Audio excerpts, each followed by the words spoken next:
Well, a community nature reserve is to allow everybody, however big or small their garden is, to do something to care for wildlife, and joining together to do it helps encourage people.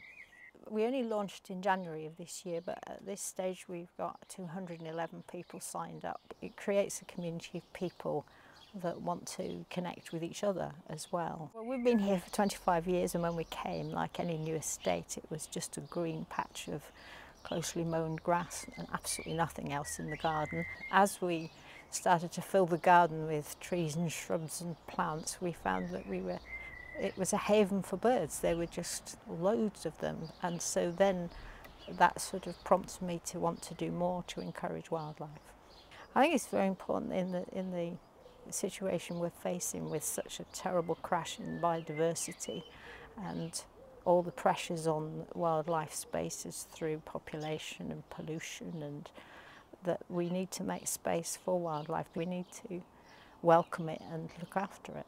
Common Connections is a project that's about connecting up different green spaces and improving grassland habitats for biodiversity, so making sure that we can have lots of different places for wildlife to thrive. Schemes like this are really important so that we can have lots of gardens involved to make sure that there are wildlife corridors for wildlife to travel through so that they can feel safe and protected and there's lots for them to eat. The amount of land that we can then include that's actually welcoming nature is so much bigger when the community gets involved like this, so it's really fantastic. Some of the improvements you can make to your garden might be having a small mini meadow area, having a log pile. You can have one that's on display, or you can have one tucked away somewhere. That's a really good habitat. Having a compost area or a wormery. And you can also have bird boxes or bat boxes. Obviously anything that's protective like a hedgerow, or having some trees, particularly fruit trees, can be really good for wildlife.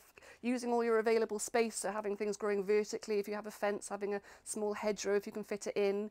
Allowing some grass to grow a bit longer, making sure that there's lots of places for pollinators. Sometimes we get a little bit worried about what we might think of as weeds, but things like dandelions are really good for pollinators. So it's really good to give them a chance and let them have a chance to give wildlife a home and some food. And of course, anywhere that's you can offer some water, that's the #1 thing you can do for wildlife in your garden. So whether that's a big pond that you can dig and have a nice slope so all the reptiles can get in and out, or it might even just be a small container pond. If you just have a small area of patio, you can even have containers with wildflowers in them, so even if you have a really small space, there's lots of things that you can do.